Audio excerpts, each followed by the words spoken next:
초초를 겁탈당하게 하기 위해 큰언니와 동생 섬섬까지 계획을 짰지만 결국엔 초초의 방식으로 해결했는데요.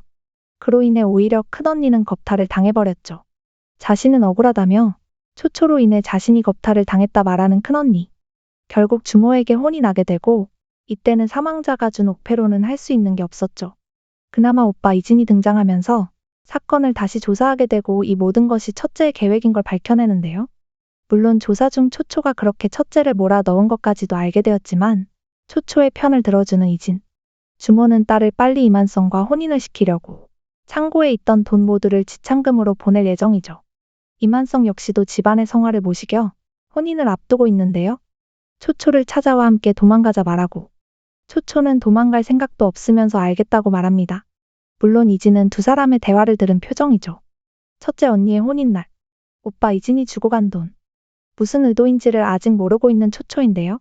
이만성과 초초가 도망간다고 했으니 가서 사용할 돈을 챙겨준 셈이죠. 수뇌보 나셨다 유유. 언니가 가는 것을 배웅하려는데 결국 주모에 의해 감금당하는 초초. 혼례가 진행되고 떨어진 부채로 신부의 얼굴을 본 사람들은 이전 유곽에서 봤던 여자임을 눈치채는데 혼인도 물 건너간 것 같죠? 모든 것을 초초 탓하며 죽여버리겠다고 칼로 찌르는데 오빠 등장.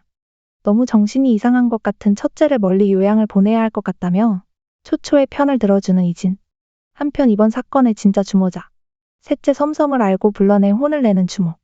첫째를 멀리 요양을 보냈으니 이제 섬섬을 곁에서 돌봐주겠다고 말합니다. 이만성은 초초에게 도망가자 했지만 결국 혼인날 오지 못한 그였죠. 초초는 그래도 그를 원망하지 않고 그냥 이만성을 초초가 열심히 이용했으면 좋겠네요. 한편 아빠 사건에 대해 조사하던 중 사망자에게 빈틈이 전혀 없어 난관에 부딪히게 되는데 강주호로 간다는 사망자.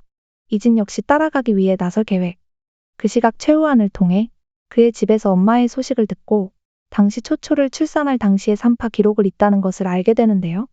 초초는 산파를 찾으러 갔지만 어째서인지 전날 산파는 죽었습니다. 그 산파를 많은 사람들이 찾고 있다는 이야기를 들은 초초. 유모의 정보가 강주에 가면 알 수 있을 거라는 이야기를 듣고 이진 역시 강주를 간다고 하자 술을 마시며 오빠를 기다리는 초초인데요. 오빠가 오자 자신도 데려가 달라고 하는 초초. 그런데 술에 취해 어딘가 적극적으로 오빠에게 다가가는 초초. 그런 초초를 이진은 막아설 수밖에 없죠. 이때 초초의 침대 옆에서 그가 이때까지 줬던 인형들을 발견하고 초초의 마음속에 자신이 있음을 확신하는 이진. 편지를 남기고 이진은 초초를 데리고 강주호로 가게 됩니다. 사실을 알게 된 주모는 분노하며 둘째 부인을 찾아가 남매에게 추문이 생기면 집안이 망한다 추궁을 하게 되고 이때 섬섬은 자신이 이미 오빠와 언니가 그런 관계임을 봤다고 말하는데 추문을 만드는 건 오히려 섬섬과 주모 같네요. 섬섬이 괜히 헛소리를 한 탓에 친엄마는 화를 내지만 어차피 자신보다 언니를 더 소중히 여긴다며 둘 중 하나만 선택하라고 말하죠. 섬섬아 선 넘고 있는 것 같다. 그 사이 강주로 넘어간 이진과 초초. 이때 갑자기 등장한 자객들. 물론 초초를 열심히 보호한 이진이죠. 이번 자객의 배후에는 사망자가 있었는데요. 이만성이 도와달라고 했는데 초초까지 있는 줄을 몰랐던 사망자와 이만성. 혼자 자객과 싸우고 많이 아픈 이진. 자고 일어나면 괜찮다고 하지만 걱정되는 초초. 이진을 안아주며 세상 사람들은 모두 속여도 자신만은 속이지 못한다며 오빠의 마음을 모두 알고 있는 초초. 초초가 여동생이 아니었음 바라는 마음의 이진. 어째 두 사람 너무 짠하네요. 다음날 왕쾌한 이진과 초초는 동네 마실을 나갔는데요. 마을에서 열린 화신제. 신분을 속이고자 두 사람은 부부라고 속이고 있습니다. 그렇게 아무도 없는 곳에서 둘의 마음을 확인한 두 사람만의 행복한 시간. 그리고 이날 초초는 둘이 남매가 아님을 오빠에게 고백하는데 너무 빠른 고백 아닌가 초초야. 이제 넘을 수 없는 선은 더 이상 없는 것 같죠? 동생이지 않길 너무 바랬던 이진. 그리고 손목에 있던 이빨 자국에 대해 알게 되는데 3년 전 급계회 때 초초가 15살 성년이 되던 해에 술에 많이 취했던 초초. 그 술에는 미약이 들어있었고 그로 인해 환상을 보게 되기 때문에 동침을 하지 않으면 해결이 되지 않았던 것. 힘들어하던 초초를 도와주다 초초에게 물렸던 이진. 이제야 초초는 자신의 오빠에게 처녀성을 빼앗긴 것이 아닌 약 때문에 수공사가 없어졌다는 것을 알게 되고 오해가 드디어 풀렸죠. 이제 꽁냥거릴 일만 남았네요. 한편 초초가 강주를 찾아온 목적이 약초캐는 허씨 아저씨를 찾는 것이었는데요. 마침 이진이 찾아주는데 친삼촌이었던 것. 엄마의 죽음에 대해 듣게 되는데 엄마는 둘째 부인에 의해 죽임을 당했지만 증거가 전혀 없는 상황. 이야기를 들은 초초는 홀로 안평군에 돌아가 엄마를 위한 복수를 하겠다 하는데 혼자 보낼 수 없는 이진. 초초 엄마를 밀어내고 정실 부인이 된 아줌마를 상대하기엔 초초는 너무 약해. 가짜 신분을 만들어준다고 하지만 거절하는 초초. 결국 돌아가 국공부의 아들인 이만성에게 먼저 혼사를 제안하는데요.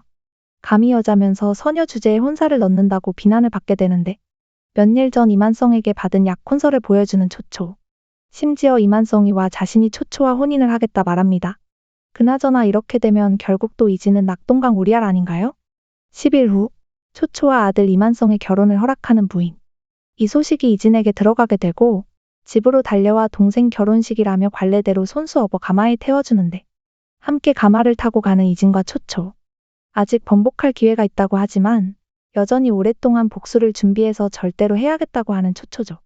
직접 들어가는 것 자체가 매우 위험하기 때문에 불안할 수밖에 없는 이진입니다. 가마에서 꽁냥대다가 타이밍 좋게 사라진 이진. 그리고 결혼식을 바라보며 초초와 눈빛 교환하는 삼촌. 결혼식 진행 중 삼촌은 죽은 여동생이 억울하다며 이야기하기 시작하고 좋은 날이지만 자신의 엄마가 아빠의 전처를 죽였다는 오해를 받기 싫은 이만성은 관을 열어 증거를 찾게 하는데 이진 역시 옆에서 거들기 시작하고 결국 관이 준비되고 관리의 오자까지 등장합니다. 그리고 해골 입에서 나온 반지. 이만성 엄마의 유모는 앞장서 자신의 것이라며 자백을 한 채 자결해버리는데요. 그러나 여기서 끝낼 수 없다는 관리는 또 다른 증거품인 머리핀을 찾아냅니다. 이를 보고 놀래는 부인. 이야, 이렇게 결국 걸리게 되는 건가요? 아무리 쇼트지만 너무 빨리 증거를 다 찾아내는 것 같아요. 속은 시원한데 빨리 끝나 버릴까봐 괜히 아쉽네요. 쇼트의 매력인 것 같아요. 빠르고 속 시원한 전개. 남매가 아닌 것도 알았고 이제 복수의 칼도 갈아 직접 입성의 증거도 찾았으니 제대로 된 복수만 하면 될 것 같네요. 오늘도 재미있게 보셨다면 좋아요, 구독 부탁드립니다.